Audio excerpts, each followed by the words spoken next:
Bonjour à tout le monde, bienvenue à la deuxième journée, deuxième de webinaire réalisé par la Chambre de commerce de Riviera de Ligurie avec le projet.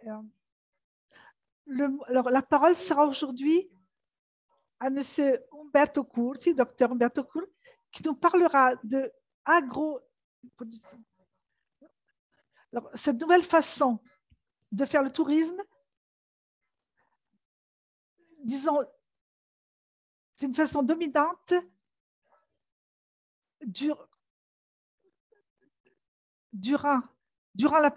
après la pandémie, parce qu'elle a développé dans les personnes un intérêt et une façon de voir le tourisme d'une façon différente, plus rapide, et en s'arrêtant sur les parties qui sont un peu particulières, dont les saveurs, les aliments particuliers et de territoire.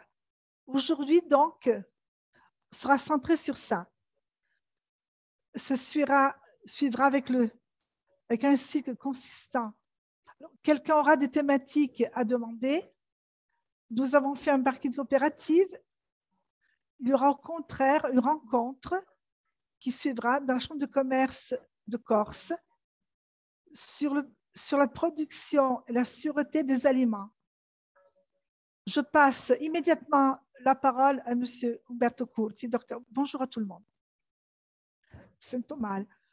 Merci beaucoup, Mme Medan et Torres, de ma part aussi. Un remerciement aux organisateurs qui ont rendu possible cette initiative et aussi le remerciement à les sociétés qui participeront, comme c'est arrivé hier, heure de Louise Pipo. Je vous invite depuis maintenant à faire un chat, après vous présenter, à imaginer des demandes, des questions sur ce qui fera possible approfondir et revenir sur ça. Comme m'a dit Dr. S, j'ai une société de consultation voilà, qui fait propre comme Louisa Poupe.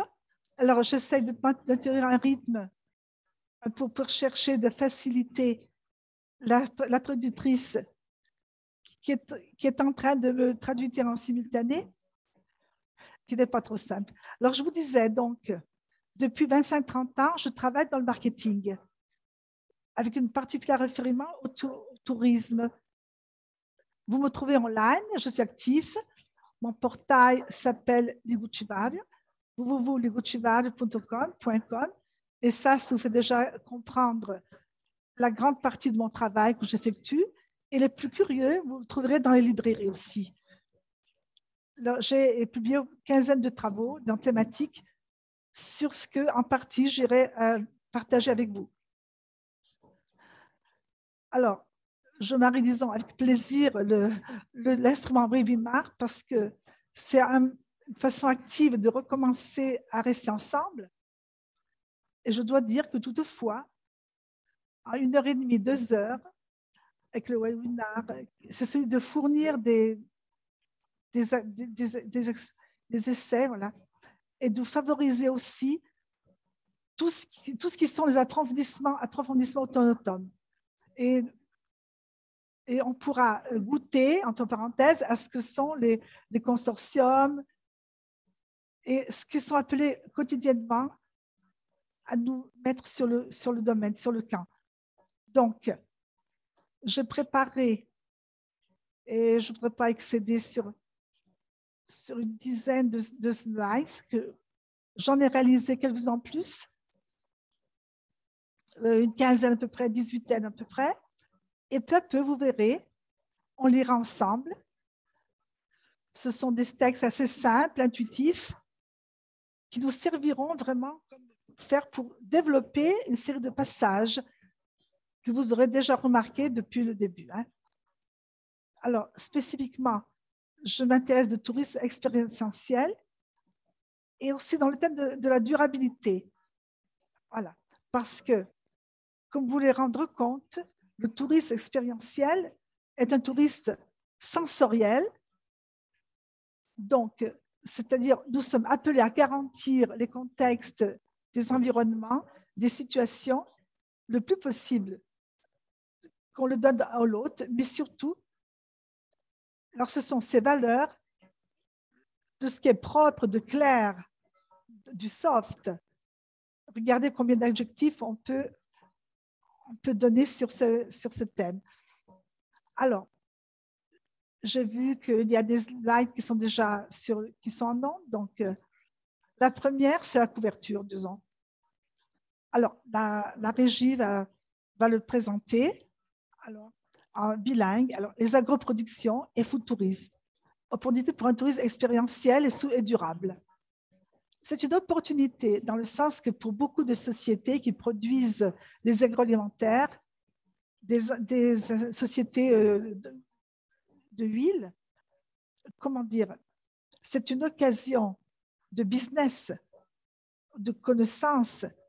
Et n'oublions pas que nous associons souvent à la couture, mais le made en Italie, et c'est une chose quotidienne. Donc, celui du magasin historique, artisanal, avec un savoir. Alors, qui perpétue une tradition dans nos centres historiques, dans les agritourismes, et sur tous ces acteurs qui nous rendent fameux dans le monde. Donc, on n'arrêtera jamais de dire que la cuisine italienne, c'est la meilleure du monde, mais c'est la plus fameuse.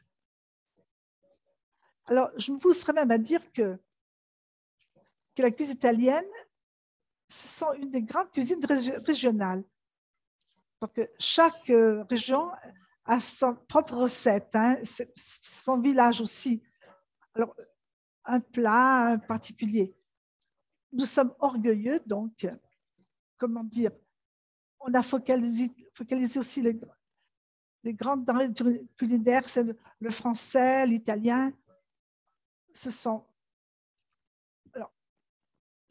Alors, pour autres, nous avons aussi des plats italiens, liguriens, et en particulier qui présentent aussi des plats provençaux. Il y a un voisinage aussi, du point de vue géographique.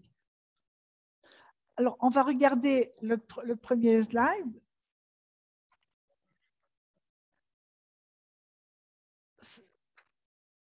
Voyez que, alors, je vois deux mots-clés d'abord.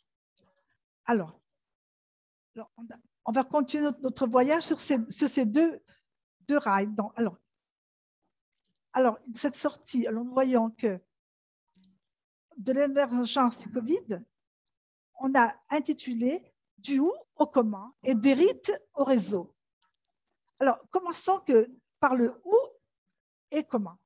Plus qu'à destination en soi, plus qu'à localité fin à soi-même, peu de localités sont un brand. Elles sont si célèbres, comme de dire, encore plus ça compte toutes les activités de relations, tout ce que le touriste pourra faire dans ce lieu. Donc, du où géographique au comment, en construire pour cet hôte un séjour riche de contenu, de valeurs, et même dans les localités pas particulièrement renommées, font la différence parce que le touriste aura des sensations, des émotions de quotidienneté qu'on ne pourra pas répéter ailleurs. Et ça, sûrement, incidera beaucoup sur son imaginaire. Après, ça produira un aspect positif. Donc, dans un moment on ne voit pas le moment de regarder des photos, de regarder ce qu'on a vécu. Ça, c'est de bouche à oreille, c'est une publicité immédiate, personnelle, et ce n'est pas une valeur de peu. Hein. Alors, peu de localités peuvent compléter grâce à eux. Alors, je répète que les moments d'activité, même d'expérience gastronomique, sensorielle, qui en ce lieu le touriste pourra trouver et vivre. N'oublions pas que même les grands portails, l'online, ces grosses plateformes, peu à peu, elles sont converties toutes à l'expérience. J'entends dire qu'aujourd'hui, il y a quelques jours, je naviguais sur le web Et en peu de temps, j'aurais pu réserver une expérience ou bien comme faire un kimono au Japon, j'aurais pu apprendre ça, ou bien comment réserver voilà, un dîner aussi dans les langues. Alors, aujourd'hui, c'est toujours beaucoup plus simple. Les BNB, les Booking, Rickscape. Voilà, je vais pour ce que je me souviens. TripAdvisor, beaucoup de... Tous ceux-ci sont convertis à l'expérience. Alors, ce portail, c'est comme une série. Alors, c'est un thème qui accroche l'autre et voir qu'on peut trouver des choses à faire dans certains lieux. Alors, comment vivre ces lieux? Les targets sont différents. Il y a des personnes qui se font porter en France pour peindre, avec des chevalets, exactement où s'était positionné Van Gogh, ou un impressionniste, comme dans une petite ville. Donc, le deuxième idée que je vous donne, c'est les rites. Alors, je crois que c'est en français, ce sera simple de restituer, mais alors, si nous avons l'intention de promouvoir nos ressources et nos gisements, notre style de vie aussi, laissez-moi le dire, la méditerranéité et tout. Alors, je dis toujours, 1 plus 1 font 3. Je dis toujours ça. Ça signifie que on doit construire des teams, des networks. C'est-à-dire, on doit proposer des touristes comme un orchestre qui joue. Le joueur musicien, il se servir des autres, comme dans un orchestre. Et la différence, le fait, cette équipe, cette capacité de construire, de focaliser, voilà, considérer que en 2021, les réseaux en Italie sont augmentés de plus de 13%. Donc, qu'est-ce que ça signifie? Ça signifie que, heureusement,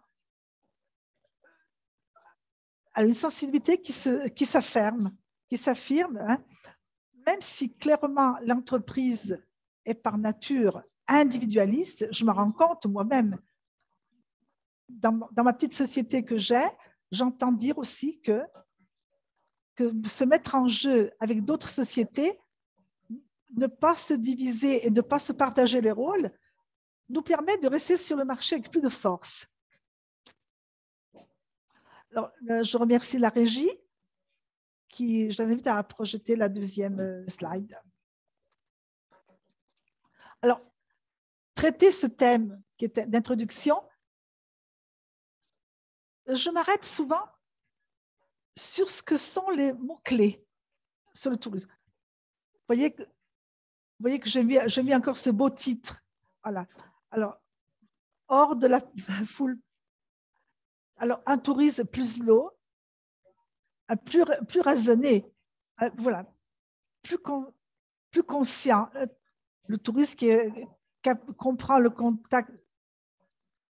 Alors, au lieu de bien-être, de bon-être, on mange bien et avant, je cite la Méditerranée. J'entends un tourisme qui respecte les lieux, des savoir-faire, un tourisme qui préfère, je répète, la qualité de la vie, hein, ne pas massifier. Alors, loin des grands flux, par exemple, la Ligurie, les 5 terres, on a dû affronter ce méga tourisme, un truc extraordinaire, un surpeuplement du tourisme. C'est une virtueuse attention envers nos produits authentiques. Réussir à manger grâce à des filières brèves, voilà, qui sont moins polluantes, faire trésor de ce que sont les conditions des artisans. C'est ce que j'appelle la DOP Destination. Appellation d'origine protégée. Destination qui se certifie d'un check-in propre, attentif. Et donc, un accueil à 360 degrés. Alors, nous, les autres, quand tu arrives, ils ont une grande impression immédiate. Oscar Wilde disait, on n'a jamais une seconde occasion pour avoir une première impression. L'accueil, c'est un des moments clés. Alors, l'hôte est en alerte, il est en train de comprendre, il cherche comment il va arriver, avec qui il aura affaire, ce qu'il mangera, c'est une expérience, vous le voyez, à 360 degrés, sensorielle. Et comme vous le savez très bien, l'expérience sensorielle sont celles qui nous restent plus gravées dans notre mémoire. Et ce sont deux mots très beaux, de biodiversité, le sens de communauté, des bourgs.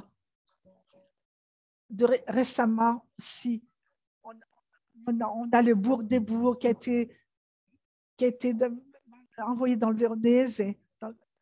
Donc, si à Milèse, en Ligurie, elle s'est placée deuxième. Et le Genius Lodge. Alors, c'est une des valeurs que le tourisme préférentiel suit. Donc, on passe à la slide successive. Un pochino aussi. Alors, il est clair qu'aujourd'hui, nous le savons tous que Saint John naît digitalement. OK. Il prend vie avec les enregistrements territoriaux. Il s'appelle Loud. Et il demande simplement d'insérer le budget qu'on a à disposition. Et l'aéroport duquel tu veux partir te construit un voyage, entre guillemets, sur mesure. Donc, non plus un portail qui se base sur la date à destination, mais une app qui se base sur l'argent que tu peux dépenser et sur l'aéroport dont tu veux partir, tu désires partir. Aujourd'hui, 8 personnes sur 10, les nouvelles générations en particulier, modulent leur voyage même avant de partir. Après, elles attendront un déterminé niveau de qualité, mais le voyage naît online. Alors, il y aura l'expérience concrète sur le lieu, une fois arrivé. Aussi, il y aura quelque chose, on fera vraiment de thématique, mais après, le départ à nouveau sera positif ou vice-versa négatif. Alors, avec les recensions et tout ce qu'on est habitué à voir, on aura aussi ça. Le lieu parle de soi-même. Alors, disons que le thème de la qualité de la vie. Alors, par exemple, je regardais la classification qui est sortie sur les villes italiennes et je regrette beaucoup de dire que les premières 10 villes italiennes pour qualité de vie sont toutes dans le nord et les dernières sont toutes dans le sud. Alors, le touriste enseigne que la qualité de la vie est basse. Alors, il y a des problématiques aussi dans l'accueil touristique. Alors, les sociologues sont occupés aussi de ce thème. Alors, ce sont des villes qui tendent à évoluer et des villes contraires, à cause industrielles et tout, elles fatiguent à repartir. Gênes même est un cas d'étude en qu'une partie de reconversion après post-industrielle. Vous savez aussi qu'on appelle le syndrome de la vitre cassée, où les lieux sont sales, mal soignés, alors on tend à les salir encore plus. Et cette émulation négative se fait actuellement. Alors, le lieu qui est négligé, il n'est pas bon. On tend toujours à le salir. Je suis un excursionniste, moi, mais la nature, elle dit toujours, la nature emploie beaucoup d'années pour faire ça. Et en peu de minutes, on peut tout abîmer et tout détruire. Alors, cette slide, elle explique un peu. Nous passons à l'autre. Alors là, ce sont certaines des priorités. Alors, aussi pour le tourisme expérientiel, alors, on les vérifie. Déstabilisation. Désaisonnalisation. Alors, c'est une des données disponibles qui est active à Gênes. Gênes a un taux d'occupation de 72%. C'est une donnée plutôt positive. Il faut penser aussi à la Ligurie, la Ligurie balnéaire. Alors le taux d'occupation, elle descend. Il est clair que si on désaisonne peu, la structure réceptive, c'est une économie de la survie. Hein. Un tourisme slow, pas étroitement balnéaire ou vice-versa, un tourisme qui est intéressé à la culture, à 360 degrés, aux excursions, aux aspects liés aux traditions, au folklore, au Genius Lodge. C'est un tourisme qui peut se faire dilatant les périodes de l'année. Alors, la connaissance des langues du marché. Louisa Pouf s'occupe, par exemple, d'anglais, culturel, parce que chaque peuple a les propres caractéristiques, les propres tabous, les propres stéréotypes. Donc, il ne suffit pas de connaître à grande ligne une langue pour se mettre en face d'elle. Mais je dois dire, et le thème est toujours affronté, c'est l'utilisation du web et des sociales. Ça, je retournerai à la fin. Parce qu'il y a beaucoup de web, beaucoup de social qui ne fonctionnent pas et qui ne rendent absolument pas ce qu'ils devraient faire. Alors, entre autres, ce qu'on demande aujourd'hui, c'est de se raconter aussi un peu online. Alors, le thème du storytelling, nous entendons ça pour la capacité de se rapporter. Le tourisme expérientiel veut connaître aussi toi-même. Il ne veut pas connaître seulement les sentiers, les refuges ou les champignons sous huile, les broderies. Non, il veut connaître aussi qui tu es, d'où vient ton vécu, quelle histoire a ta société, en quelle valeur tu te reconnais. Exactement. Le tourisme expérientiel, c'est un tourisme qui est exigeant aussi. Il demande le voisinage, la proximité, une intimité majeure. Et beaucoup de touristes, par nature, qui se contentent d'un petit contact un peu plus superficiel. Le tourisme expérientiel, au contraire, est un tourisme, non qu'on utilise et on jette, non.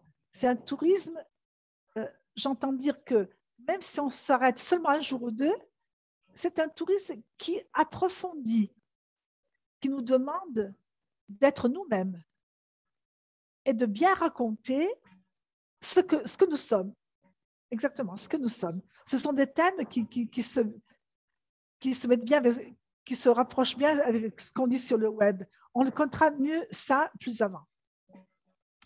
Alors, on va continuer. Merci. Alors,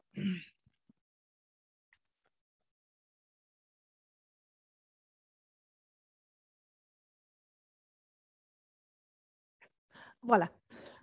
Alors, le proverbe dit « Qui achète une perceuse désire un trou ». Alors, on doit s'interroger sur les raisons pour lesquelles un produit touristique vient acheter. Ils sont achetés, les mix awards, les besoins et les désirs du touriste. Les mix ce sont ces garanties de sécurité, de confort que le touriste sont les désirs spécifiques. Quels sont les inputs qui stimulent les touristes à acheter quelque chose? Pensez aussi à vous-même. Quand vous offrez une bouteille de vin, par exemple, il y a beaucoup de raisons plus différentes. Vous offrez une bouteille parce que vous avez été invité à un dîner, ou bien parce que vous voulez faire un cadeau d'anniversaire, ou bien parce que vous connaissez une personne qui collectionne ce type de bouteille de vin, ou bien vous voulez fêter une licence de votre fils, ou parce que, par exemple, vous avez vu à la télévision un vigneron qui vous a frappé et vous voulez approfondir ce vin parce que vous ne connaissez pas. Alors, ce sont beaucoup de raisons. Alors, le touriste demande un raisonnement analogue. Le reason why. Quelle est la raison, la vraie raison qui pousse à s'intéresser à quelque chose, à un quelque chose, et après le désirer, à l'acheter? C'est une réflexion qu'on doit se poser très souvent, parce que le marketing, alors non, je ne veux pas parler de l'histoire de cette discipline, mais le marketing a une propre histoire. Le marketing a quelquefois des pas notables. Alors, telle définition qui me convainc de marketing, il y en a une. C'est l'observation du client, voilà, le point de vue du client. Alors, on dit marketing, la capacité d'observer nous-mêmes, notre entreprise, notre business, notre façon de travailler du point de vue du partenaire, de déplacer le focus d'observation. Ça, c'est une révolution copernicienne. Nous devons au grand gourou comme Phil Kotler. C'est le nom du plus fameux. Et il nous provoquait avec ses livres il y a 30, 35 ans en disant avant vendre ce qu'on est produit ou produire ce que l'on vend. On dirait un jeu de mots, mais dans le temps, la demande a prévalu sur l'offre. Alors, la nature, maintenant, vu qu'elle est moins fidèle que moi, mais la demande a 1000 possibilités de choix. C'est nous qui devons intercepter de façon très précise, parce qu'autrement, on ne réussit pas à prévaloir sur ça. Alors, le marché, c'est un marché où beaucoup alors, on voudrait intervertir l'ordre des facteurs. Il faudrait comprendre quels sont nos points de force, de faiblesse, et quelquefois les sociétés ne s'observent pas. Quand on fait faire aux sociétés une analyse force, on s'aperçoit que quelquefois, on est de mauvais observateurs de nous-mêmes. Et ils émergent des facteurs qui sont surprenants, car nous devons nous observer du point de vue du client. C'est lui qui décide nos sorts en nous choisissant, en restant fidèle et en nous aimant.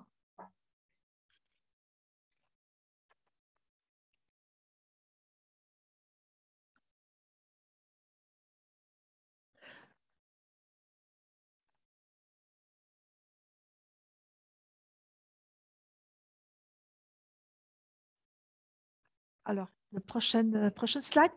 Le tourisme expérientiel. Mais qui est-ce? Alors, c'est un adjectif qui n'est pas très utilisé, hein, qui parle d'un tourisme expérientiel. Je voudrais spécifier certains aspects. J'ai créé aussi un format pour aider les sociétés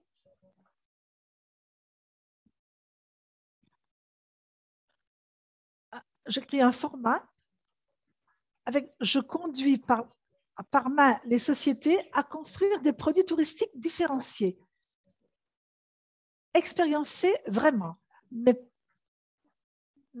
sérieusement expérientiel. Voyons ce tourisme expérientiel qui est. Alors, il est allocentrique. Qu'est-ce que ça veut dire? C'est un mot compliqué qui signifie qu'il suit des dimensions, des expériences différentes de ce qu'il est habitué à vivre. Je ne veux pas dire que nécessairement soit un touriste aventureux, mais j'entends dire que j'aime entrer en contact, il aime entrer dans un monde culturel avec des dimensions sociales, culturelles, urbaines, environnementales, différentes de ce que ce sont dans ces jours normaux. Alors, il y a le facteur nouveauté, surprise. Donc, l'allocentrique se différencie du psychocentrique, qui fait le touriste qui va en vacances et il aime des situations assez similaires à celles qu'il vit normalement. Alors, ici, je vous recommande, si quelqu'un de vous est en train de prendre des notes, alors écrivez immersif, sensoriel. C'est le mot le plus fort qu'on peut utiliser aujourd'hui. Un tourisme expérientiel, un tourisme corporel. Je me réfère au corps nôtre, avec toutes ses capacités qu'il peut percevoir. Plus avant, je retournerai sur ça. Parce qu'un tourisme qui converse, qui explore, un tourisme qui familiarise, un tourisme, entre guillemets, qui sait écouter, qui casse, un tourisme qui entend établir des relations. Donc, le territoire est appelé à représenter soi-même. Vous savez très bien que quand on parle d'un produit ou d'un gisement culturel, derrière ça, il y a des valeurs. Il y a l'histoire de ce territoire. Il y a la valeur symbolique que peut avoir une cathédrale plutôt qu'un grand vin. Ça, ce sont des plus-valeurs. Avec le storytelling, nous sommes appelés à représenter ça. Alors, cherchons, entre guillemets, de ne pas être paresseux de ce point de vue, de nous dépenser. Car les web, les sociaux, ce sont des lieux du dialogue. Quand vous tombez sur un site et qui dialogue peu avec vous, c'est comme jouer au tennis seul. Ce n'est pas amusant. Il faut que l'autre partie restitue la partie. Donc, un site, alors une page sociale doit être un lieu grâce auquel on peut construire un pont sur le touriste, jeter un pont sur le touriste, parce qu'on doit être à côté. Quand on promouvoit quelque chose, en interprétant les désirs de la personne de l'autre côté.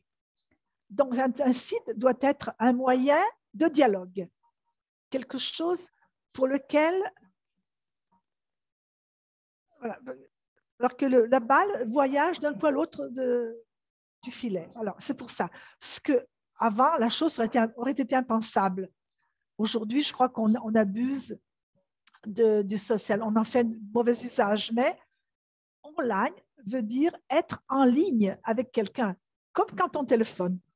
Donc, alors, aucun site est statique, est en monologue, mais ne cherche pas à comprendre ce qui nous intéresse. Un site qui ne vend pas. Bien. Je vous recommande et notez les grands thèmes sur ce que vous désirez parler ou faire des questions ou retourner. Au-delà des slides, je parle un peu. Voilà, je bouge un peu, je parle un peu d'autre chose. On peut tranquillement reprendre quelques thèmes. Merci, Régie. Entre en jeu. Alors, entre en jeu les modalités. Voilà. Alors, le terroir. Entre en jeu le terroir. Le terroir, c'est un mot magique en France. Alors, il y a certaines années, je suis allée faire un voyage et j'ai vu les vins de la Bourgogne. Et je suis tombée sur un terroir. C'est l'histoire, les choses, les valeurs, les mythes de ce territoire. Un territoire est aussi, dans le sens touristique, ce qu'on cultive, ce qu'on pêche, qu'on produit, son cuisine. Quand on accueille les personnes, quand on consomme les énergies, la façon dont on élimine les déchets. Alors pensez que il y a un player de ce qu'on disait tout à l'heure. Il y en a un qui s'appelle Agoda. Si vous allez sur son site, comme je vous l'ai dit, Agoda a fait une enquête en 2021. Le titre, alors en anglais, il y a Agoda, qui est une enquête sur 13 du tourisme, Agodas. Alors, le terme de cette enquête à niveau international, donc c'est son enquête qui se colore. Je vous disais que Agoda a fait une espèce de décalogue, ce que le touriste, celui duquel on parlait, le slow, celui qui est respectueux, qui est attentif, qui demande, et dans ce décalogue, revient le thème de la durabilité. Parce que le touriste se fait l'impression, il vit de l'expérience. Alors, ce que nous faisons peut lui plaire. Il peut lui plaire. Et comment? Alors, de nos grandes valeurs historiques. Et le touriste nous observe. Donc, il se pose des questions. Ils disent pourquoi? Alors, une offre qui n'est pas expérientielle, qui n'est pas sensorielle, qui n'est pas attentive aussi à la durabilité, c'est une offre qui payera dans les années à venir parce que le marché, c'est en train de se convertir à cette modalité. Alors, je pense qu'il se fait. Alors, je pense que dans le tourisme, dans les 10 ans, c'est une ère géologique. Alors, ne prenons pas trop de temps parce que le temps est tirant, le temps vole. Nos compétiteurs ne restent pas tranquilles. Il faut les affronter et pas le vivre avec une constriction, une limite, mais vice-versa, ce n'est pas une rhétorique avec une estime, comme se mettre en jeu sur de nouvelles frontières. Alors, je voudrais ajouter.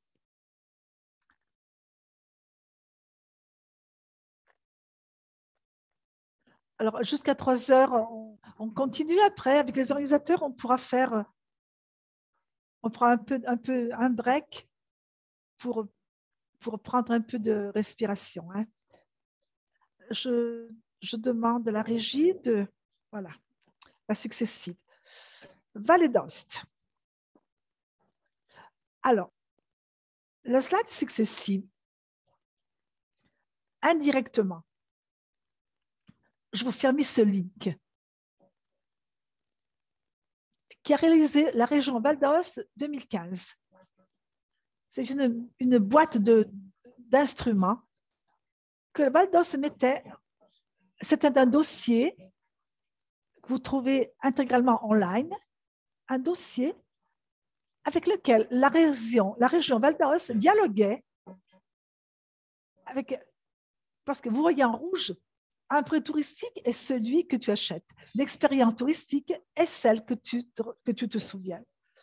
Alors, toujours plus, la vallée d'Aoste se battait et se bat encore pour transformer en ambassadeur le propre opérateur de façon qui va coordonner l'offre touristique.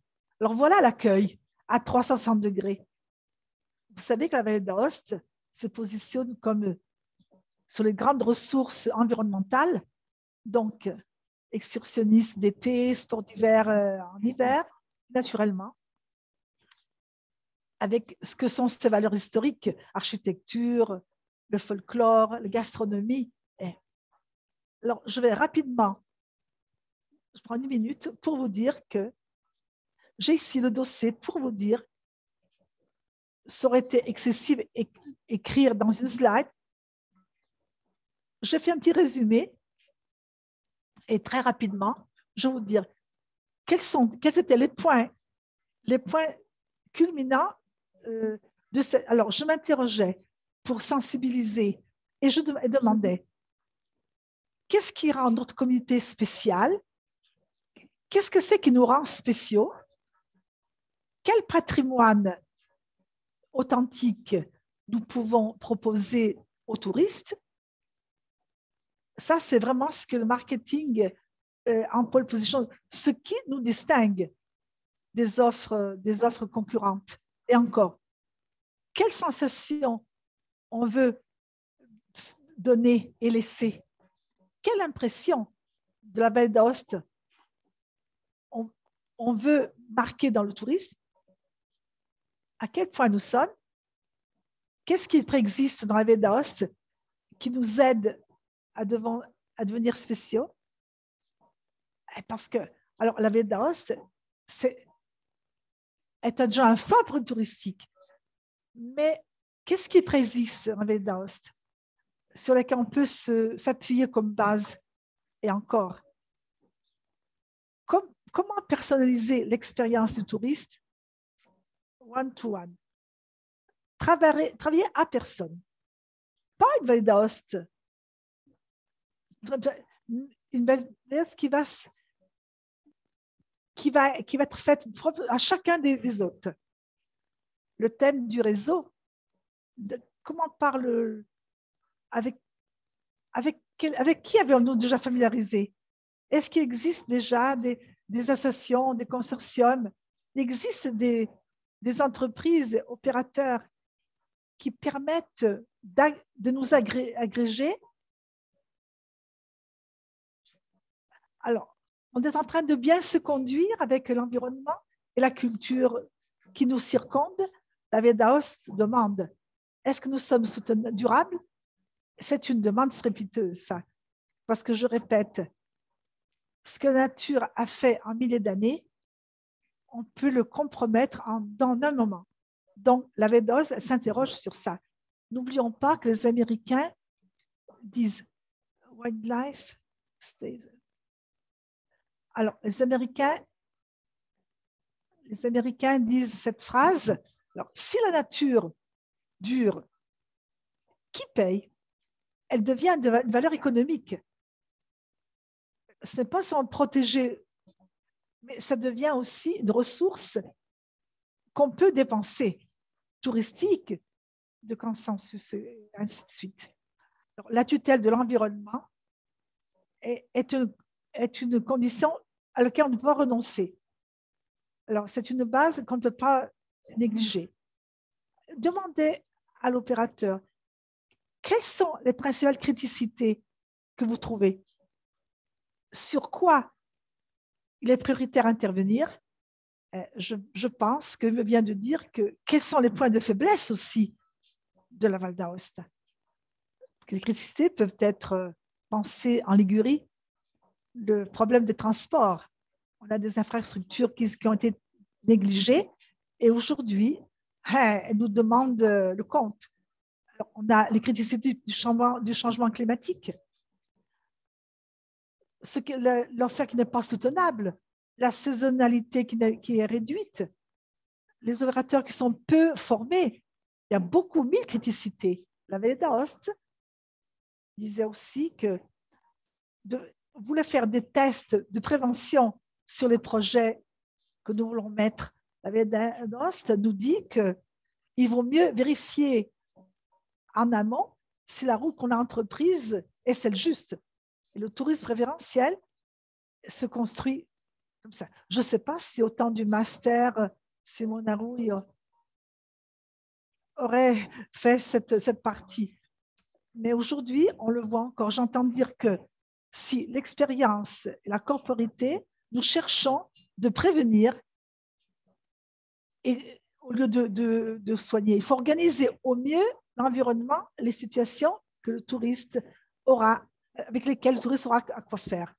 Le texte, c'est un texte aussi de marché.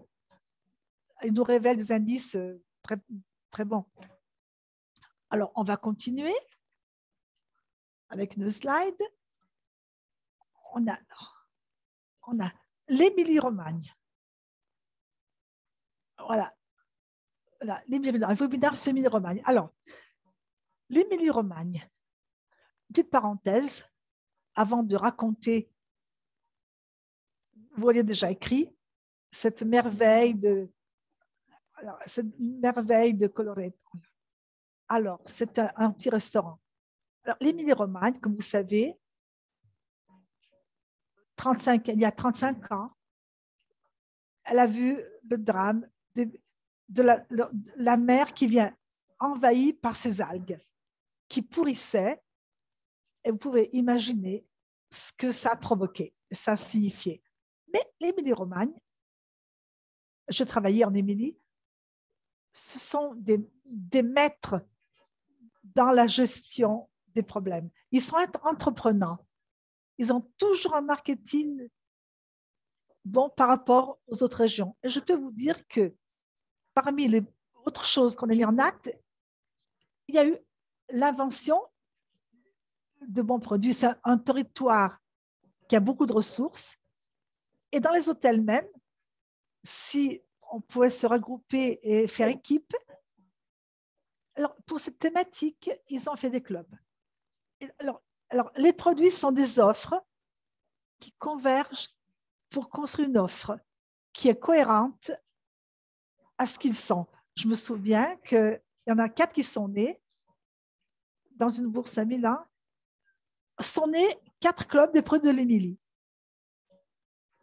Les châteaux, les thermes, la mer et justement ce qui avait à voir avec l'environnement, c'est-à-dire la gastronomie aussi. Alors, l'Émilie-Romagne, dans l'imaginaire des étrangers, du Piémont en Toscane à la Sicile, je dirais que sont les 4 régions les plus fortes dans l'imaginaire des étrangers. En ligne générale, les recherches d'il y a quelques années avaient identifié le Piémont, la Toscane et la Sicile et l'Émilie-Romagne. En particulier, récemment, a reçu beaucoup de prix ce petit restaurant, des rapports commerciaux. Hein. Ce n'est pas une publicité, la mienne. Comme cuisine qui honore le territoire. Alors, la mention est cuisine qui honore le territoire. Alors, honore le territoire pour la charcuterie, les petits artisans locaux, la filière Birève, donc. Alors, avec les farines, les pâtes émiliennes, vraiment, la pâte récemment. Alors, la glace qui a été travaillée avec un vin. Alors, je vais vous dire, ces petits restaurants, ces petites entreprises, en réalité, elles sont très capables à 360 degrés parce que les 2 Platanes, c'est le nom, a environ 1 100 000 résultats. Google, en digitant aux 2 Platanes, redonne 1 100 000 résultats. Donc, il a. Alors sur TripAdvisor, ils sont 4,5. C'est une plateforme voilà, qui donne des résultats sur les performances et aussi sur Facebook en particulier et aussi sur un autre social. Alors, c'est un thème sur lequel je retournerai et qui nous investit parce qu'une sociologue hollandaise qui s'appelle Marianne Swede l'a traité dans un livre. Elle l'appelait la rétro-innovation. J'entends dire que même la tradition doit être proposée avec un langage. Alors, c'est-à-dire, le vintage paye jusqu'à un certain point. J'entends dire que alors, cette valorisation de ce que nous avons été doit aussi se concilier avec le marketing d'aujourd'hui. Parce qu'autrement, comment dire, on est démodé. Alors, ceci n'affleure pas dans les choix des consommateurs qui sont, voilà, qui dépendent du web, du social et d'autres instruments. Donc, la tutelle et valorisation est pleinement valorisation quand, je répète, elle est aussi pratiquée avec des moyens qu'aujourd'hui nous sont permis. Il n'y a pas à y avoir un dualisme à ce qui est traditionnel et ce qui est moderne et contemporain. Mais vice-versa, il doit y avoir une intégration entre ces deux objets. Voilà, donc il faut absolument qu'on marche sur cette route.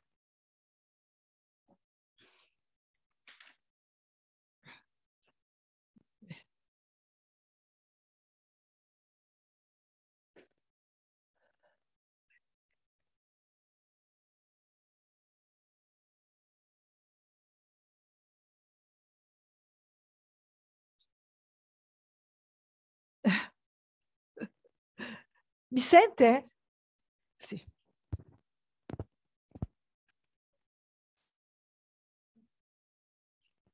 Ok, bene.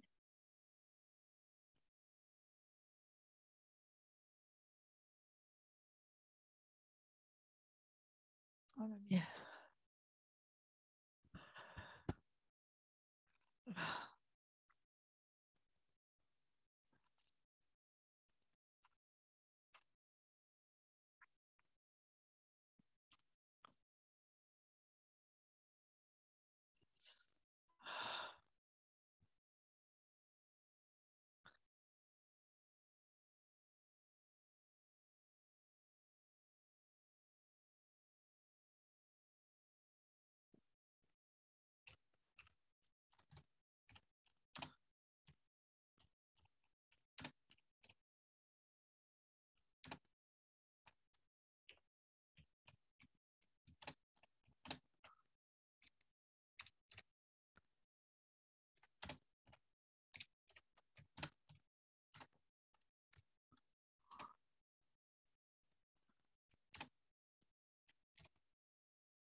È veloce.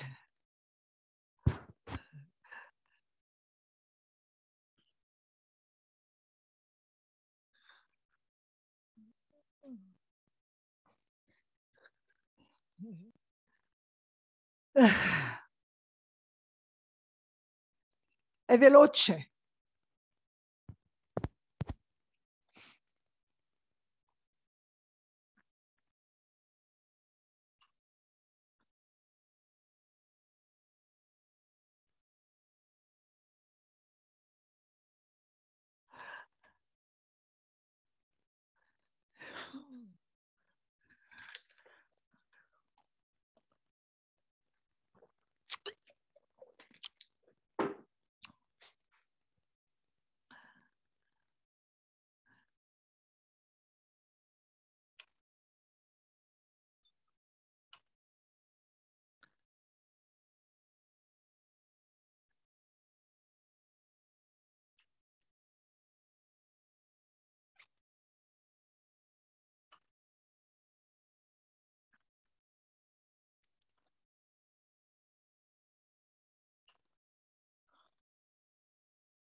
pour rallentare un po'.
Un peu plus.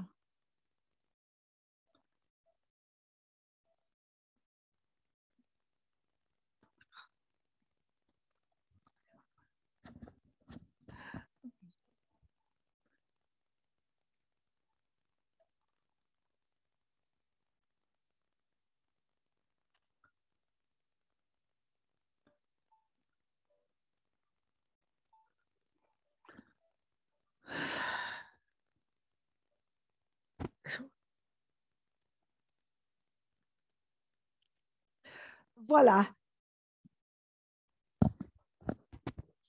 Alors, nous recommençons.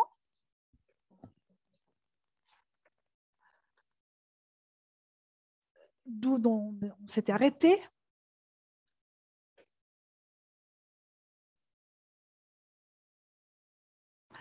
Alors, attention, je voulais vous solliciter si vous avez des questions à poser.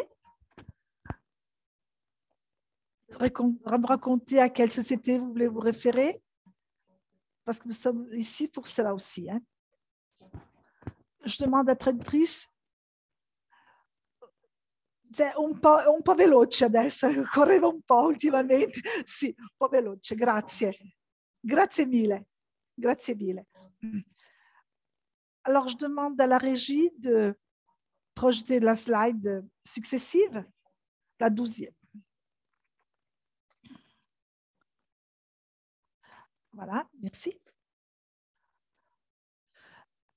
Ça, c'est un autre thématisme qui est sûrement affronté. Alors, le 93% des entreprises italiennes sont en fait micro-entreprises et souvent à gestion familiale. Alors, c'est sûr que ça porte des peculiarités. Donc, personne ne nierait les grandes capacités que cette entreprise révèle. Parce que certainement, certaines sont historiques et présidium des marchés, mais aussi certainement une série de points de fragilité, de faiblesse de ce modèle environnemental. En plus, dans la micro-entreprise à gestion familiale, souvent, on pratique le learning. Alors, on apprend en faisant. Rarement sont prévues des modalités de formation formalisées. Voilà, vraiment. Alors, il faut avoir de l'apprentissage, mais une société familière, tout le monde sait faire un peu tout. Et ça, c'est une caractéristique, mais quelquefois, le management et le marketing peuvent être un peu faibles. Alors, pour vous dire, en Italie, il y a une récente recherche réalisée par la Bocconi, l'université Bocconi, en Italie, au moment une entreprise familiale sur 4 est à risque de fermeture, surtout pour des problèmes financiers. Et ça, c'est l'aspect qui devient le plus révélé par cette enquête. À ceci se lie aussi le phénomène de de l'Italian Sound, quelqu'un de vous le connaît très bien. Il ne s'agit pas d'une vraie et propre contrastation de nos produits, mais le problème est plus subtil, plus fuyant. Il s'agit du fait que beaucoup de produits sont faits passer par italiens alors qu'ils ne le sont pas. Alors, à travers des noms, des étiquettes, le parmesan, reggianito et la mozzarella, enfin, plein de produits. Et on cherche de le faire passer par made en Italie alors qu'ils n'ont rien à voir. Alors, souvent, mais malheureusement, c'est un problème plus ambigu. Alors, ceci porte 55 milliards d'euros d'affaires manquées au moment. Alors, c'est une donnée qui est vraiment terrible, qui est terrible pour notre économie nationale. Je vais vous dire une autre chose, un autre aspect. D'autres aspects pour l'entreprise familiale, c'est des difficultés dans le passage générationnel. Pourquoi? Parce qu'en 2021, à la fin de 2021, il y avait une certaine Piero Boni qui l'a mis en évidence comme un problème, le plus grand problème. Qu'est-ce que j'entends dire? J'entends le fait que alors, beaucoup de ces entreprises opèrent sur des territoires qui sont à leur fois affligés de thématiques, territoires qui ne sont pas, on ne peut pas atteindre facilement, qui se dépeuplent, des territoires à risque de sénilisation, c'est-à-dire qui vont rester seulement les personnes âgées plutôt que les jeunes. Ce sont des territoires d'où on part parce qu'il y a peu de travail, peu de services, et ce sont des territoires qui sont émarginés, appelons-les comme ça. Appelons comme ça, un développement économique global.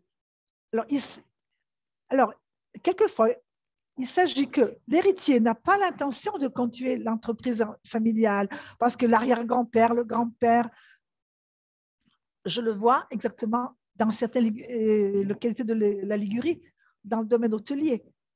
Alors, il y a des petits-fils, des enfants qui ne sont pas disponibles à continuer cette entreprise. Et donc, certainement, c'est un autre thème sur lequel on doit réfléchir. Il y a aussi des cours qui sont organisés par la Chambre de commerce aussi, liés au marketing, au management. Des moments qui peuvent aider l'entreprise aussi à franchir ces difficultés ou même à modérer certaines caractéristiques qui sont liées. Alors, certainement, comme on disait, dans l'entreprise familiale, tout le monde est à même de faire tout. Chacun sait faire. Alors, il est clair que ce sont des compétences techniques. Alors, les soft et techniques. Les soft sont des compétences liées à des caractéristiques personnelles du travailleur, par exemple. La cordialité, sa capacité d'écoute, son empathie, sa capacité de travailler en équipe. Et c'est logique que sur les capacités hard, quelquefois, c'est plus simple d'intervenir parce qu'elles sont techniques. Donc, on réussit à donner une formation fortement technique. Au contraire, les capacités soft demandent que la personne veuille se mettre en jeu. Pensez aussi quand certains formats de télévision, les grands cuisiniers vont visiter un restaurant en difficulté. Alors, souvent, qu'est-ce qui en émerge? Il y a du personnel qui ne va pas d'accord, on n'est pas impliqué, ils ne partagent pas leurs objectifs. Ce sont tous des aspects sur lesquels il faut intervenir. Et ces capacités du travailleur sont appelées soft skills. La micro-entreprise, c'est un théâtre, la micro-entreprise familiale, parce que souvent, il y a la famille, il y a des parents de la famille. C'est le théâtre. Alors, peut-être les choses ne sont pas pleinement formalisés. Il n'y a pas un rapport formel, technique entre un donneur de travail et le travailleur, mais c'est un modèle fortement italien. Par exemple, en Ligurie, il y a très peu de moyennes entreprises, mais sont presque toujours des micro-entreprises. Et c'est un média en Italie sur lequel on doit travailler. Alors, je demande la régie, le prochain slide. Alors, hier et demain, on voit hier et demain. Alors, je vais le commander. Plusieurs entreprises doivent, avant qu'il ne soit trop tard, évoluer au lieu de production, avant qu'il ne soit trop tard. Alors, et à des écoles d'essence. Alors, il y a une plus grande propension au partenariat et au co-marketing, en fondant tradition et modernité, le passé et l'avenir. Alors, ce sont deux thèmes qu'on peut voir. Alors, la première, c'est que 1 plus 1 égale 3, que l'union fait la force, et surtout, quand il n'y a pas de conflit d'intérêts. Quand en intime, quand il y a un rôle, la convenience de tout le monde, c'est d'aller dans la même direction. La deuxième, je répète, c'est la capacité d'orienter la tradition. Alors, je pense au tourisme expérientiel dans plusieurs lieux de la Méditerranée. Alors, n'oublions pas que les murets de pierre sèche, la diète méditerranéenne, ce sont des patrimoines UNESCO. Ils ont été déclarés patrimoine UNESCO. J'ai dit, appelons-la diète méditerranéenne parce qu'en réalité, elle comprend beaucoup d'aliments qui arrivent du Nouveau Monde. Les pommes de terre, les tomates, les poivrons, les courgettes. Sur la Méditerranée, il n'y était pas. Mais ils sont devenus. Ils sont appelés des plantes subspontanées qui sont bien établies dans nos pays. Alors, on n'a pas les haricots, le maïs, beaucoup d'autres choses encore. Ce sont des scénarios de valeur. Parce que les jardins à terrasse, alors les jardins beaux, alors comme je pensais les jardins comme à la Toscane, je répète, il faut adresser cette offre aux touristes. N'oublions pas que le touriste choisit une destination. Alors, et il voyage dans un métro debout et regardant le smartphone. Donc, il faudrait y être dans la façon la meilleure. Alors, on ne peut pas transférer sur web nos dépliants matériels sur les web ne fonctionnent pas. Le web, on en parle d'au moins 20 ans. Il y a un portail italien, alors M. Acerboni, qui a écrit que le web est un art assistant. Pourquoi? Parce qu'il domine, parce que Derek domine, qui ne nous indécise pas. Il rend inutile ce que nous chargeons. Alors, je me réfère aussi à cette sociologue hollandaise qui s'appelle Marianne Stuyver, qui a dédié un beau livre il y a une dizaine d'années aussi aux productions agricoles, au monde ruraux. Aujourd'hui, ils sont sur le tourisme nouveau, expérientiel, parce que le tourisme est attentif à la plantaison, à l'oliveraie, à la vigneraie, au moulin, à l'art laitière. Tout ça nous nos produits. Alors, ce thème aussi est certainement important.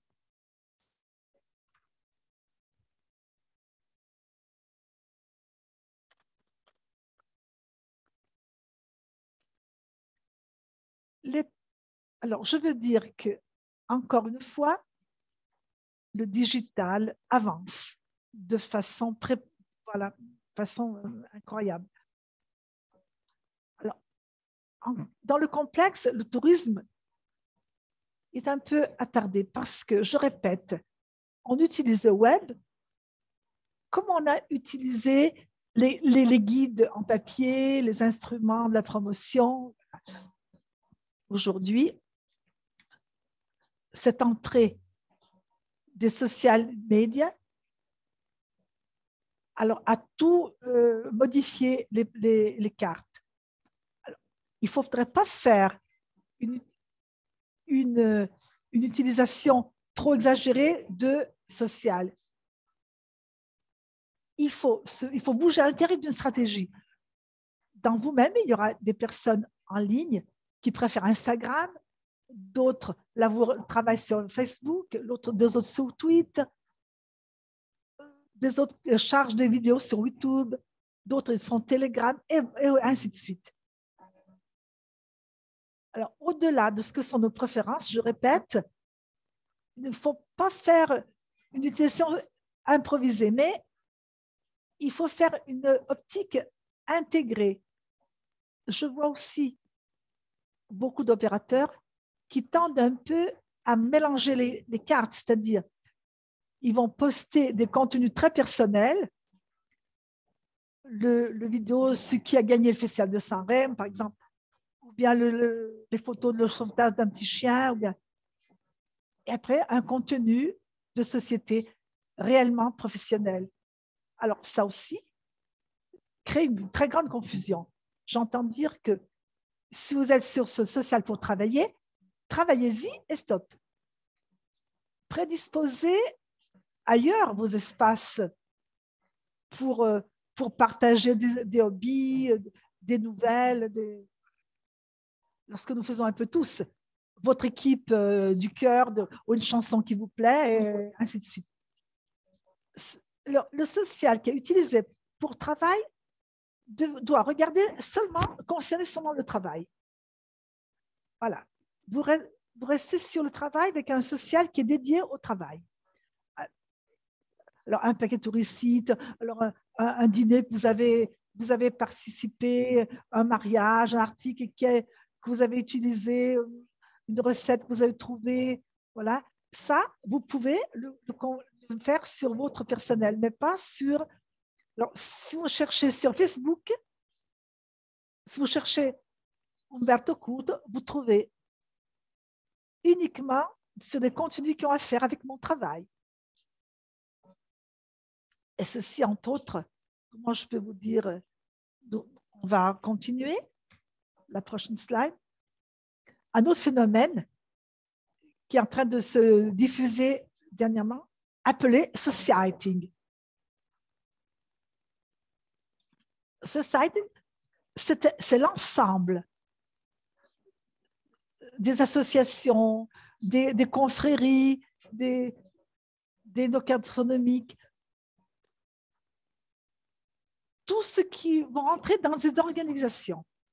Et ça, c'est un optimum, un target optimum, parce que imaginons de projeter des touristes expérientiels dans mon tourisme food. On va trouver plusieurs sujets d'un commun contact. Alors, imaginons une confrérie.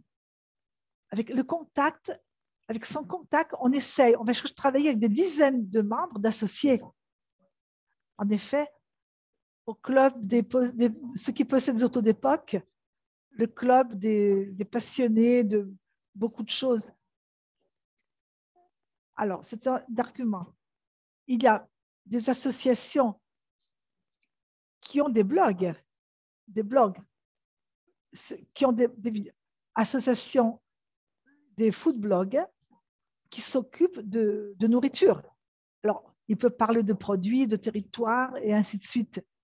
Alors, society, c'est un fil de notre temps. Une fois, quand j'étais plus jeune, j'écrivais des cartes postales aux amis. Mais aujourd'hui, on est constamment en communication avec quelqu'un. Alors, et ça, on l'appelait tribalisme. Il y a eu deux auteurs, un qui était français, Bernard Cobat, français fameux. Il est vivant encore. Et un autre savant italien, Giampaolo Fabris, qui est décédé il y a une douzaine d'années maintenant. Il a écrit de choses splendides. Et il parlait du tribalisme, c'est-à-dire du fait que même les technologies concurrent à nous unir en tribus, nous entendons, pour l'intérêt. Alors, nous aimons participer.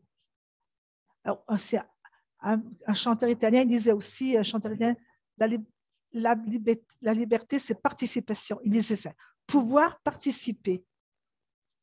Vous savez qu'on l'a aussi, il y a des forums online avec lesquels on échange des informations, des nouvelles. Donc, ça, c'est une force, parce que pensez, les passionnés de mountain bike, par exemple. Alors, moi, souvent, je vois certaines plateformes sur lesquelles ils font un détail des parcours, s'il sera fatigant, si à la fin du parcours, il y a un petit restaurant dans lequel manger. Enfin, ils s'échangent des informations à jour. Et ça, c'est le society. Alors, dans cette dimension, je vous propose aussi un exemple qui a fait école. Je trouve très beau. Cet exemple, ce sont les insidis. Peut-être vous n'avez jamais entendu parler, mais anglaise, les insidis. Greet. Qui sont ces greet? Alors, on dirait les salueurs en anglais. Sont ceux qui saluent. Alors, les greeters sont une association. Alors, ce seraient des personnes qui donnent le bienvenu, disons, la bienvenue, des personnes qui accueillent lors d'une exposition, qui optimisent le moment du check-in, du bienvenu, disons, de la bienvenue, à théâtre, dans un supermarché même, pourquoi pas, et ainsi de suite. En 1992, j'ai pris quelques notes. C'est une histoire extraordinaire. Alors, à New York, naît cette association qui aujourd'hui s'est étendue dans une quinzaine de nations différentes. Et en quoi elle consistait? Elle consistait en des personnes, quelquefois des retraités, mais pas nécessairement, amoureux de la propre ville, de façon gratuite. Et ils faisaient faire des visites guidées. Alors maximum 6 personnes par groupe. De visites très bien faites avec peu de personnes. Et c'était une force énorme parce que aujourd'hui, plus que jamais, comme avec la technologie, tout est organisé online. Et le GRIT n'accepte pas de pourboire. Ce sont exclusivement des donations de vivres. Si le touriste s'est très bien trouvé, alors ils font des donations libres. Alors, à Paris, entre 2006 et 2007, est née cette association. Aujourd'hui, elle a 360 opérateurs. Elle s'est étendue aussi en 2014. Et pensez qu'elle a un site très efficient et a donné à une vie parisienne d'un jour. Parisien d'un jour. Alors, dans le sens que ils font vivre Paris comme si tu étais un Parisien. Alors, à nouveau, tout devient online. Donc, le GRIT se fait trouver dans une station de métro. Et comme vous pouvez imaginer, le public est très heureux de ça parce que le GRIT, il valorise ces zones moins renommées. il y a moins de touristes. Ces petits coins caractéristiques avec la brasserie que connaissent seulement les Parisiens. Ce n'est pas un lieu qui n'est pas touristique. Et le grid, le Parisien, doit s'engager, c'est le seul qu'il a, et il doit faire au moins 6 visites dans l'année. Et tout se fait online. Et la chose extraordinaire, c'est qu'à la fin de l'expérience, soit le grid, soit le touriste commente. Il faut un commentaire privé sur le site, sur la plateforme de l'association. Donc, ça fait comprendre aussi le degré de satisfaction. Si les choses se sont bien déroulées, si le grid aussi peut mettre en évidence ce qui est arrivé, s'il y a eu un imprévu, mettre en évidence il y a des travaux en cours et n'est pas praticable le lieu. Enfin, jour par jour, ils expliquent avec cette forme. Alors, laissez-moi dire que aussi Parisien d'un jour, c'est très beau, parce que, je répète, ça souligne le fait que le touriste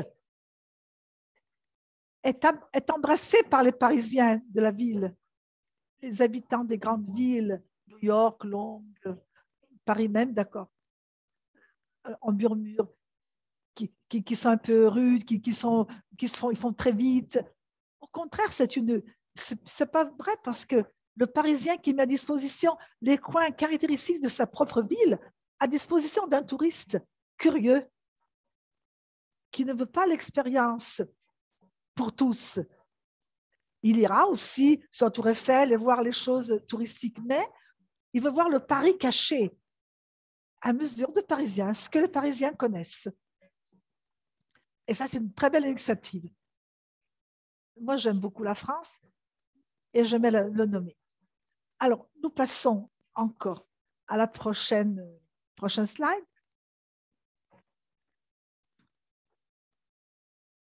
Encore un moment. Qu'est-ce que je veux dire? Alors les concepts clés. Alors, je vais ajouter une chose. Il est clair qu'au-delà du Covid, on vit une saison accélérée qui est très déréglementée. Beaucoup d'équilibres d'hier n'y sont plus. Et ça, c'est très compréhensible. Le tourisme aussi a été le lieu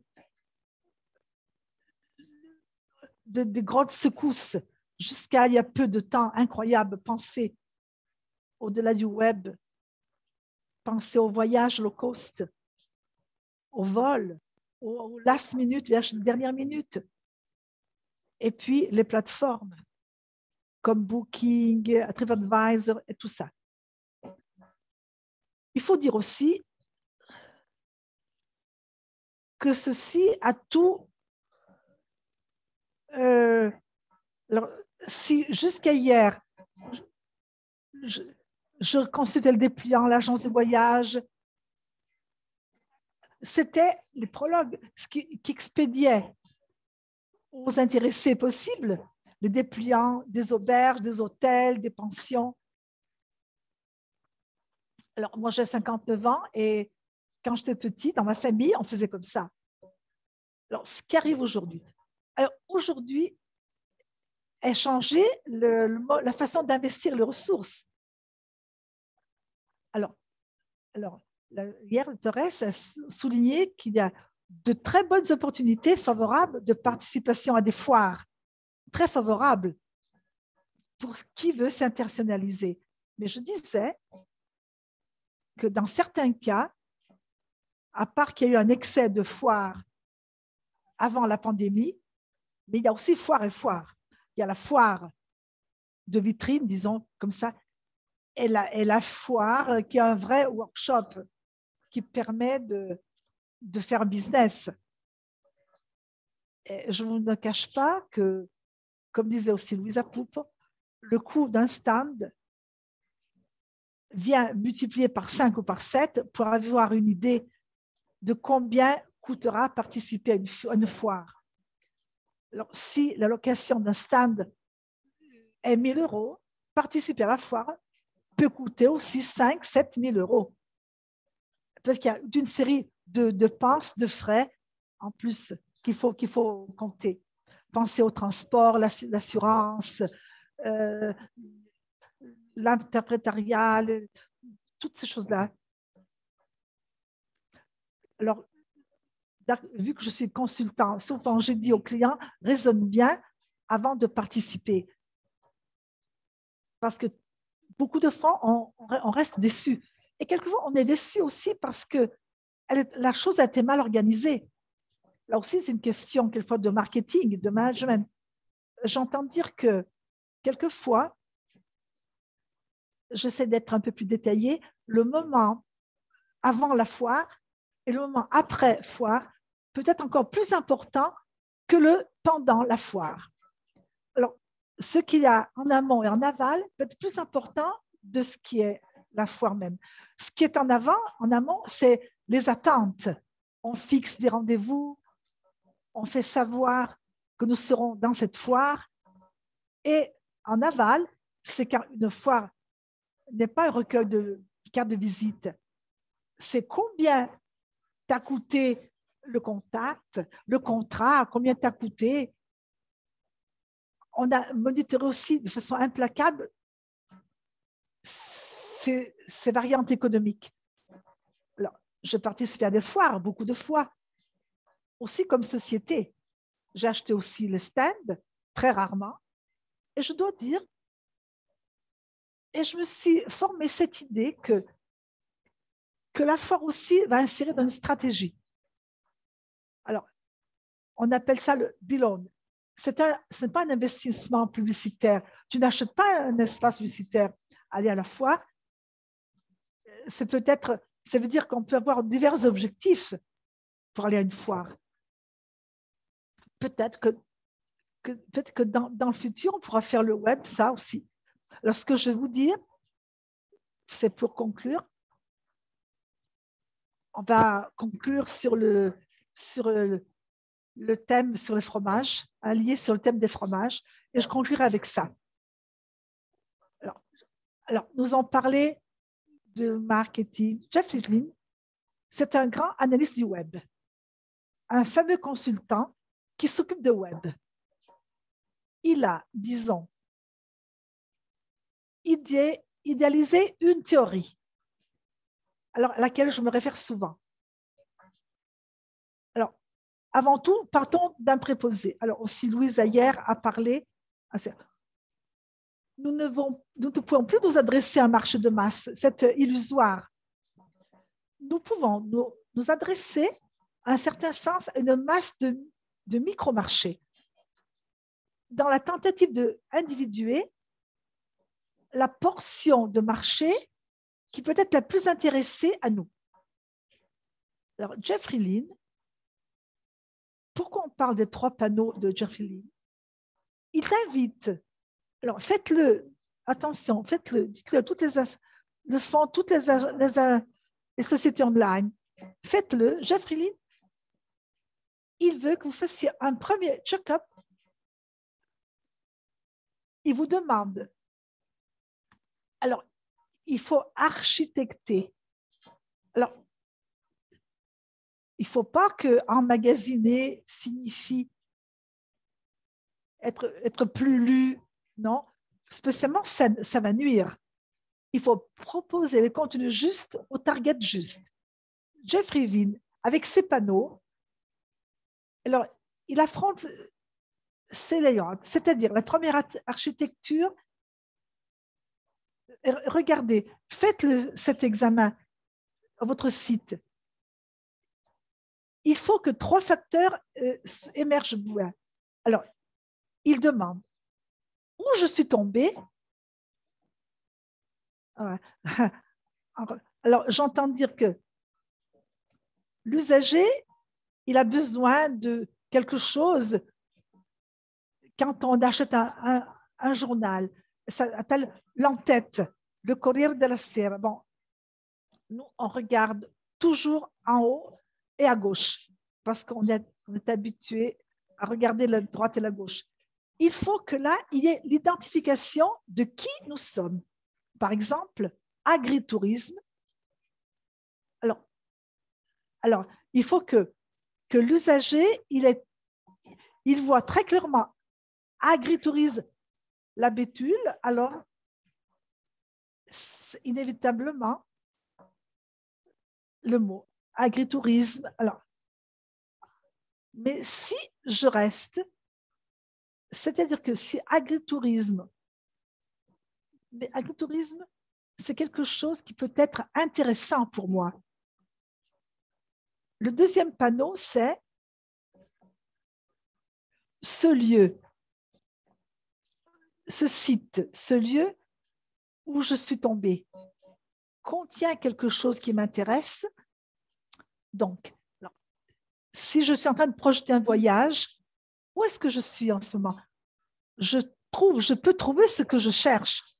Et donc, l'agritourisme, la bétoule, plutôt que la maison laitière, le prunier, devra m'attirer. Il devra me faire comprendre que c'est justement là ce que je cherchais. Il y a les contenus que je cherchais. Je suis dans le lieu juste. Donc, il faut être savant, c'est-à-dire connaître avec l'icône, avec les structures de banner captivantes et chercher de le retenir. Le mot d'ordre, en plus, c'est retenir. Et le troisième panneau est que Geoffrey Vine dit « Fais-moi naviguer ». C'est très clair que comment bouger, vu qu'il y a ce que je cherche, probablement il y a, alors fais-moi le trouver, fais-le-moi trouver. Alors naturellement, alors on va ouvrir certaines sections. Quand on va sur un site, vous trouvez des différenciations. C'est un Don Janis, tu es un qui fait des travaux, donc on nous guide immédiatement vers le site juste qui nous intéresse. Je vous prie de me croire, je fais ce type d'analyse. Geoffrey Vine, avec le groupe d'analyse, il s'est inspiré aussi, et je me souviens très bien, et je fais souvent cet examen rapide. Et je vous assure que nous transgressons à cette chose-là.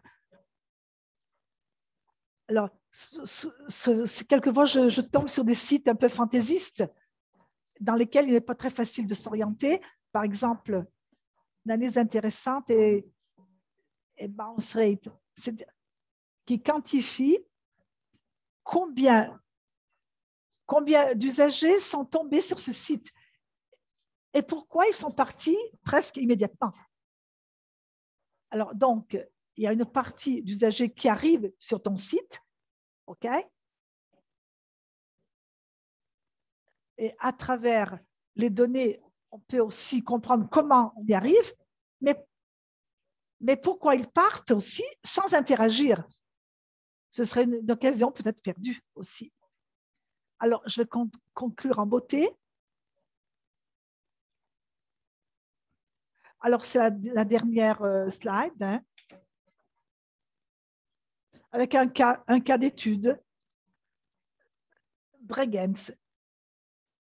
Alors, si vous êtes intéressé à la région,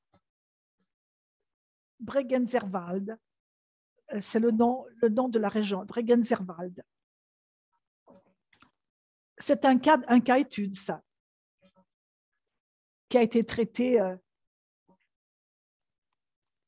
comme modèle de meilleures pratiques, c'est-à-dire beaucoup de sièges au niveau européen. La route des fromages de Bregenz, c'est vraiment fameux. Alors, je demande aux organisateurs un film. Marine?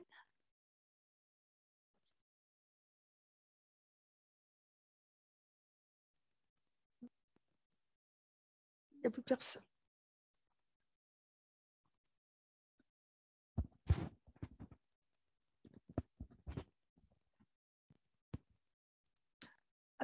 Alors aujourd'hui, je veux le dire, hier, on a vu le tourisme, une priorité des sociétés qui y participaient. J'entends mal. Alors, par exemple, hier, beaucoup de personnes nouvelles. Je pouvez nous raconter, si bien je me souviens, la position. Déjà, ces participants.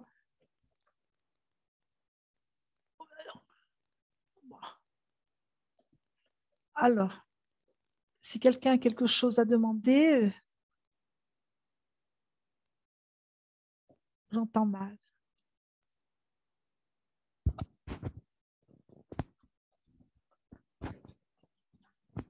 Écrivez-le sur la chat, c'est mieux. Non, si sente male. Je disais que hier, on a vu le tourisme gastronomique. Il y avait Sylvia, je ne sais pas si elle est présente aujourd'hui aussi. Alors, quand il y a des produits artisanaux, je ne sais pas s'il y a d'autres personnes qui étaient présentes hier. Il faudrait écrire en chat quelques mots, peut-être si elle veut. Leur expérience touristique. Beau. Ceux qui ont l'agritourisme, ceux qui ont une activité productive, ils font partie de circuits touristiques pour accueillir des touristes pour dégustation, par exemple, pourrait être intéressante la chose et la partager dans la chat.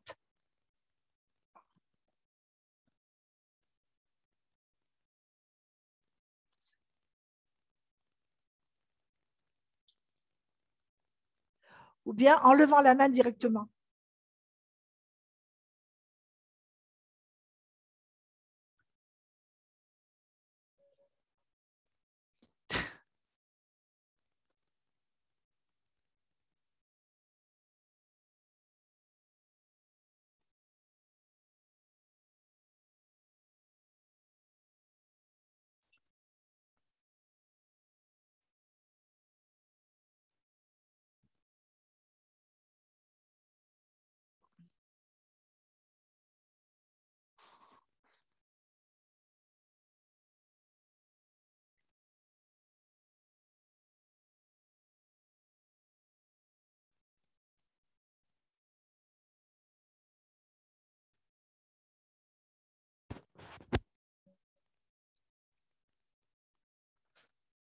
Alors, je conclus en soulignant ce que sont les trois aspects principaux du contexte dans lequel nous bougeons en ce moment, après la pandémie. Et certains phénomènes étaient en train de se faire déjà. Alors, certainement, le tourisme expérientiel, alors, le made en Italie, c'est la céramique plutôt que l'art vétrière, les vins de la Toscane, il y a tout. Je dois dire qu'on doit travailler comme toujours sur le verre qui est à demi vide, au demi plein, mais aussi la connaissance avec les langues, la capacité du storytelling et aussi, laissez-moi dire, comme je précisais, une utilisation minimum du système social, du web. Et certaines sociétés, comme si elles ne l'avaient pas. Alors, sans doute, la formation à l'accueil, je veux dire, c'est un autre des thèmes que ces web affrontent. Alors, dans ma personnelle vision, se pousser avec audace repayera, certainement, parce que justement, beaucoup de tourisme disent expérientiel, mais parce que ça veut dire prendre par main l'hôte et le conduire à l'intérieur des activités en l'engageant dans des activités concrètes, réelles, afin que dans ce sens aussi, fasse partie de notre quotidienneté et de notre communauté. Je vous remercie beaucoup. Je félicite la régie. Merci à tout le monde.